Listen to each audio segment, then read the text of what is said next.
uzluksiz zararsizlantirish suv qoldiqlari har soatlar aniqlanib, daftarlarda qayd etib boriladi. Shuningdek, suv inshootlarida 4-oyda Chorbog', Chaqqiroq, Soyliqor, Doyliq hududlarida profilaktik yuvish ishlari amalga oshirildi. Shu ishlar amalga oshirildi. Rahmat. Mana hisobotchilarda aytib o'tdilar. 31 dekabr holatiga aholidan digital qarzlik 2 milliard 720 million so'mni tashkil etyapti. Bizda o'tgan qarzlar bormi? Digital qarzlar undirish bo'yicha nima ishlar amalga oshiryapsiz? Digital qarzlar undirish maqsadida mana hozir sizga aytganimdek 304 ta abonent, ya'ni 637 millionlik qarzdorlik sudga topshirildi undirish maqsadida. Bular undan tashqari bular ichida 2022 mana xonadonda hech kim bo'lmasa shu aholini kunlik hisoboti ketyapti, qarzdorlik ketyapti. Masalan, men xonadonda men yashamayman. Bu xonadonda yashamayman. Inspektor boryapti, men o'tdagi aloqa operatorim noto'g'ri yozilgan yoki bog'lanish imkoni bo'lmasa, u qarzdorlik oshadi. Debitorlarimiz oshadi shunda. Buni undirish maqsadida ba'zida to'xtatish ishlari amalga oshiriladi. Yoki mahalla orqali bu abonentni topib, undirish ishlari olib boriladi. Tushunarsiz bo'ldi. Ishlatmasa, cho'chigi bor, qanaqa bo'lyapti? Bizlar ba'zan elektron emas. Uni sho'chigi bo'lsa, agar abonent aholi orqali, men orqali borib to'xtatib qo'ymasam, sredniy sutочный puli 4500 Yo'q, cho'chigi bo'lmasa. Sho'chigi bo'lmasa, odam soniga hisoblanadi. Secheniya bo'yicha. Secheniya bo'yicha oladi. 30 kunda men abonent o'zi sho'chigini tashlab turish kerak. Tashlab turish kerak yoki inspektorimiz, bitta inspektorga 1,5 mingta aholi biriktirilgan. Bitta inspektor 30 kunda 500 ta aholiga kirishga ulguradi. Iloji boricha aholimiz har oyning 10-sanasigacha sho'chig tashlanasa, unga ba'zi sredniy sutочный hisoblaydi. Sho'chigi bo'lsa, agar sho'chigi bo'lmasa, odam soni hisoblaydi. Oldinroq kirish mumkinmi? Mana hozir siz aytyapsiz-ku, bizda unaqadir. O'zbekiston hokimiyati strategiyada ham belgilab o'tilgan raqamlashtirish masalasi. Nimaga gaz, tabiiy gaz, elektrosifik va gaz bo'yicha gazlarda raqamlashtirildi. Uyga kelmasa ham ko'ryapti. To'g'ri. Masalan, fuqaro hammasi oila asosida o'qiydi, ishlaydi, uyda hech kim yo'q. Sizlar yakshanba kuni kelmaysizlar, eshitib olinglar. Sizlar hozir aytayotgan narsangiz bizda raqamli emas. Biz borib ko'rishimiz kerak. Yo'q, u narsani qachon yo'lga tushirasizlar? Chunki sizlarga topshiriq ketib bo'lgan o'sha. Topshiriq ketgan, takliflar bildirilgan elektron sho'chiglar bo'yicha. Avvalambor u elektron sho'chigini domga qo'yib o'rnatib amalga oshirib ko'radi, ishlab chiqadi. Bunisi emas, avvalamqatga emas. Raqamlashtirish topshirig'i ketib bo'ldi-da o'sha. Qachon qilasizlar? Masalan, fuqarolardan nolegal qarzdorliklar ko'payib ketadi. To'g'ri gapingiz o'zingizga. Men gapimda savol berdim sizga. Qachondan boshlanadi shu ishlar? Endi bu yil men o'zim shaxsan elektron sho'chig ko'rdim. Viloyatga borganimizda bitta namunada ko'rsatildi. Ko'rdik biz uni. Hali lekin taklifi berildi. Bizga berilsa biz o'rnatamiz. Agar u aholi tomonidan o'zi sotib olinadigan bo'lsa, menimcha mumkin. Men savol bordi. Birinchi mana shu noreal qarzdorlik masalasida. Mana hozir aytdingiz, sudga topshirilayotgan nechidir milliard summani aytdingiz. Aholi tomonidan qarzdorlik bor. Buni ichida noreal qarzdorlar ham bor. To'g'rimi? Demak, hozir biz qaysidir aholini o'zi qarz bo'lmagan alohida aytadigan bo'lsak, qarzi yo'q bo'lib, uni biz majburiy ijroga qarzdor deb belgilab qo'yamiz. Qaysidir ma'noda aholining haq-huquqini poymol qilish bo'lib qo'yadi-da. Shuning uchun noreal qarzdorlikni cheklashi, to'xtatishi yo'li yo'q masalan. Mayli hozir raqamlashtirishga ulgurmayotgandirsilar, o'sha uchuvchini olib kelmayotgandirsilar, lekin o'zidan o'zi hisoblab tashlaydigan mana shu tizimni to'xtatishning iloji yo'qmi? Mana to'xtatish iloji bor. Shaxsan men o'zimni xonadonimnikini oyda bir marta jo'nataman. Endi jo'natishni bilmaydiganlar bor yoki bu esidan chiqqanlar bor, yoddan chiqaradiganlar bor. Bu haqda tizimni bilmaydigan insonlar bor. Aholimiz hammasi ham har doim bu narsani o'ylab yurmaydi. Va mana shu holatda o'zim mana hozirgi vaziyatlardan kelib chiqib mana shu moliya qarzdorlikni qaysidir mana to'xtatishning iloji bo'lsa, bu yaxshi bo'lardi. To'xtatish iloji bor. Inspektor mahalla bilan birgalikda dalolatnoma tuzib, ba'zida uni sredniy sutочныйni to'xtatib qo'yish kerak. Yo'q, mana u xonadonda masalan hech kim turmasa, ba'zi qiziq akt qilmasdan xonadonni borib счетчигini olib qo'yib qolsangiz bo'lmaydi. Masalan, xodimlarni ko'paytirib, masalan, xodim yetmoqdimi, ko'paytirib, o'sha har oyda bir marta turib chiqadigan qilsak, o'sha uchuvchi bo'ladi, bu Siz borasiz, mayli. 3 oy bo'lmagandir. Sizlarni 3 oyning ichida yozib oldinglar. Secheniy bo'yicha.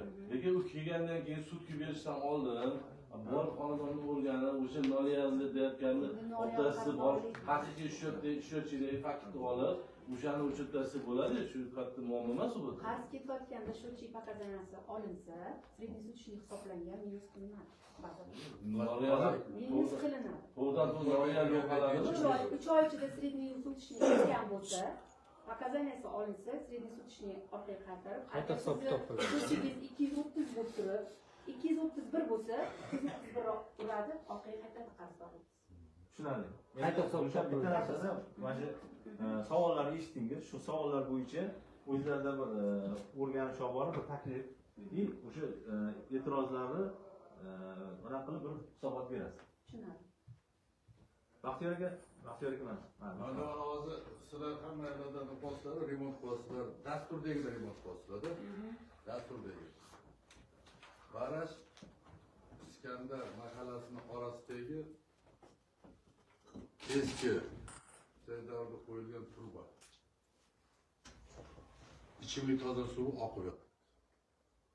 Jasur kuniga shu yerda. Rezinka o'rayapti, probka qoqyapti. Ama 2 yildan beri de bo'lganda shu yerga mana o'zinglar dasturinglar bor, mana ko'rasizlar, avariyli joy, shunda remont qilishga mablag' bormi, yo'q? Bu birinchi savol. Ikkinchisi, kolxozcha formani yig'ishtirish kerak edi, shu yerga ketdimi, shu yerga yarani kesib tashlab, shu yerga ulash kerak.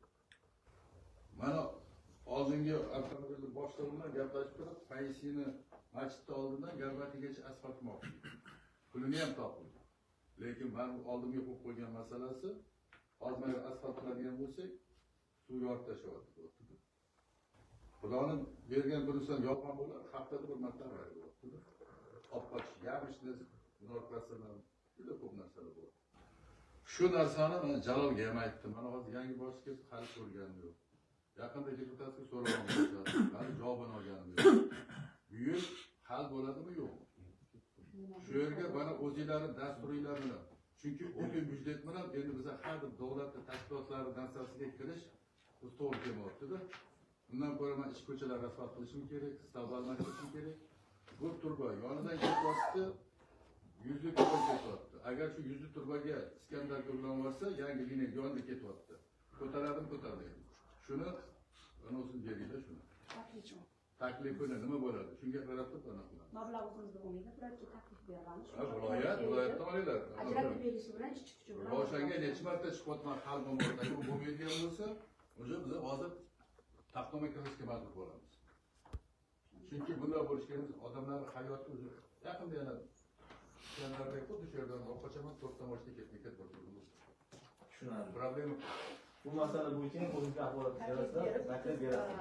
Ajratish bo'yicha taklif beramiz. Bu bitta barajda Iskandardan emas, butun avtobash yo'lini qurish kerak. Bizada 30 o'techka, hammasini qazib, уже yam bo'lib ketgan, mashina yurishga yo'l yo'q. Ikkita avariya bo'ldi so'ngrasidan.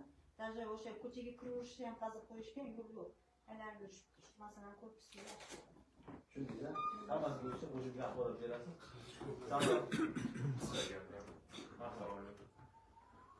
Bizada Birlik ko'chasida hozirda eski qishloq qurilish bankini faoliyatida bizda turba yozilgan. 2 yildan beri suv chiqyapti. Ichimlik suv tanqisligi davomimiz, boshqa davomimiz qancha material bor to'layapti. Keyin davlatga yetuvdan ta'mirlaydi. Keyin noqonuniy ishlatishni birinchi qavatda turadigan ko'pchilik xatoga shunday tushib qo'ysalar, bir yetib qilganda hamma ulayapti. Agar o'zini sug'oradi, boshqa qiladi. Suv ekonomik masala bo'lmaydi, baribir tabiatni asrash kerak, o'shalarni qanaqadir qonuniy yo'l. Mana necha judan dedingiz? Birlik ko'chasida boyagi nima deydi? 19-dom oldi. 19-dom oldi. Ko'rdingiz, ichimlik suv ta'minoti bo'yicha qancha muammolarimiz bor-da. Bu hozir mana nima deydi? Shunchalik muammolar ko'pki, buni hammasini o'rganib, o'sha muammolar va takliflardan kelib chiqib o'rganib, qo'shimcha axborot berasizlar. Nima deydi? Kishilar yana bir qaytib ko'rish kerak emas, to'g'ri keladi. To'g'rimi? Endi bu masala ham doimiy komissiyamizda muhokama qilingan. Doim o'sha muhokama bo'yicha qaror loyihasi bo'yicha so'z doimiy komissiya raisi Ahmed Fatulloh rahmatulloh.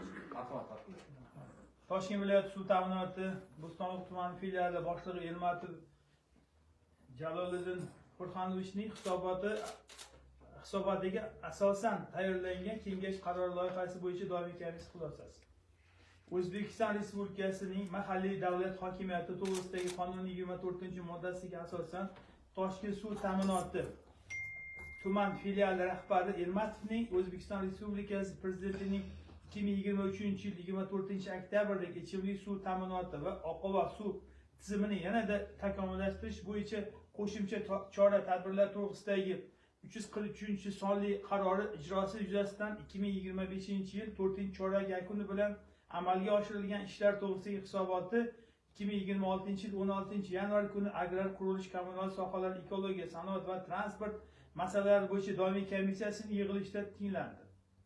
Tinglangan hisobotda tumanda 2025-yil davomida iste'molchilarni toza va sifatli ichimlik suvi bilan ta'minlash hamda oqova suv xizmatlarini yaxshilash borasida ko'rilgan choralar, suv inshootlari, nasos agregatlarini taftish etish, ichimlik suv tarmoqlarini mukammal ta'mirlash, ichimlik suvi quvurlarini joriy ta'mirlash, suv inshootlarini elektr jihozlarini yangilash bo'yicha amalga oshirilgan ishlar haqida ma'lum qilindi.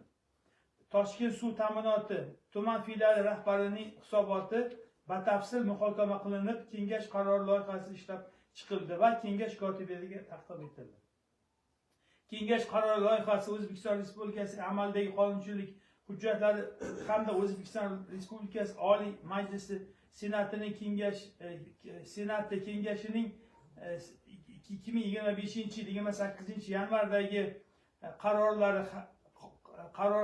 qarori va qonunchilik texnikasi talablari asosida ishlab chiqilgan.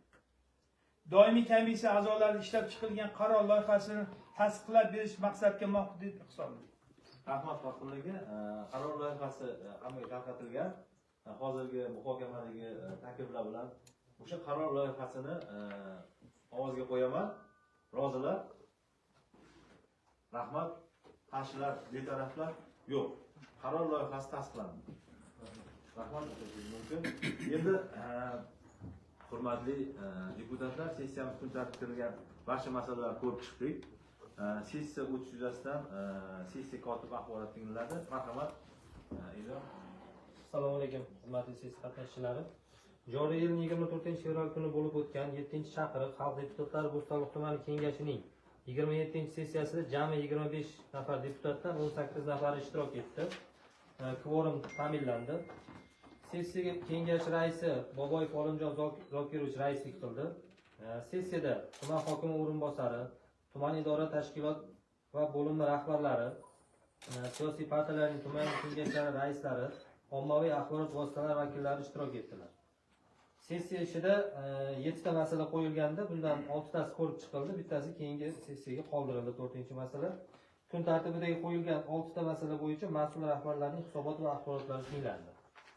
Kun tartibidagi masala bo'yicha deputatlar Boboyev Olimjon, Xolmurodov Dilshod, Ashurov Muzaffar, Mannovov Alijon, Sadirov Jamshid, Shokirov Elyorlar so'zga chiqdilar. Kengash qarorlari loyihalari yuzasidan tegishli doimiy komissiya raislari tomonidan xulosalar o'qib eshittirildi. Barcha qaror loyihalari deputatlar tomonidan bir ovozdan tasdiqlandi. Sessiyada 7 nafar deputat uzrli sabablarga ko'ra ishtirok etilmadi. Ularning asoslovchi hujjatlari barvaqt taqdim etilgan. Sessiya kun tartibidagi barcha masalalar ko'rib chiqildi va bayonlashtirildi. Sessiya davomida reglament va tartib-qoidalar buzilishi kuzatilmadi. Rahmat. Hurmatli deputatlar, sessiyani o'tishi bo'yicha kimda taklif, e'tiroz va qo'shimchalar bor? Yo'qmi? Sessiya kun tartibidagi barcha masalalar ko'rib chiqilgani munosabat bilan bugungi sessiyamizni yopiq deb e'lon qilaman. Rahmat hammanglarga.